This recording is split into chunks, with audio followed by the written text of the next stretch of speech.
Azimio coalition has today included the name of Jeremiah Kioni into the bipartisan talks committee heading technical team following an outcry from Mount Kenya region that they have been excluded. Martha Karua had displayed her anger to an extent she pulled out of Azimio coalition and formed her own Mount Kenya group called Kamwene. They released this statement to the media as I'm going to read it.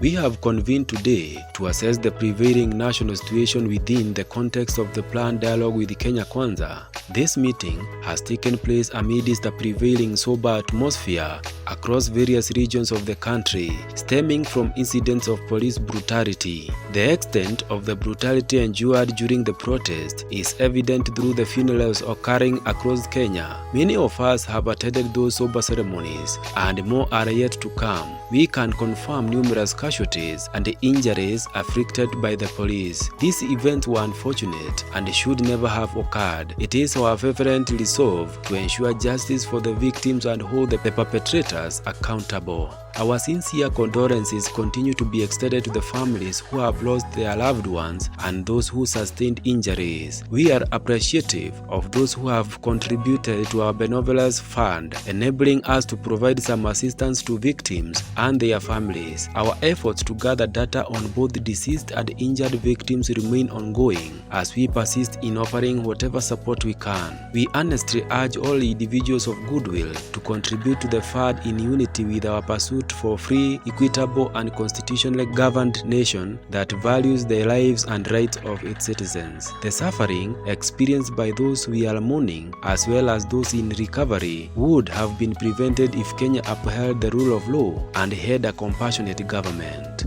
Regarding the forthcoming talks which to reconvene at Bomas of Kenya, a place held sacred in the context of reform, change, and national reconciliation, our team remains as previously announced, led by His Excellency Stephen Kalonzo Musyoka, Honorable James Opiyo Wandayi, Honorable Eugene Wamalwa, Honorable Okongo Omugeni, and Honorable Amina Mnyasi. We have designated Honorable Wandayi as Deputy Chairman and spokesperson of our delegation. The issues for discussion in our part remain: 1. The cost of living; 2. Audit of the 2022 presidential election results; 3. Restructuring and reconstitution of the Independent Electoral and Boundaries Commission and related matters; 4. Measures to prevent interference with political parties; and 5. Outstanding constitutional matters, i.e. governance issues, checks and balances, and boundary delimitation.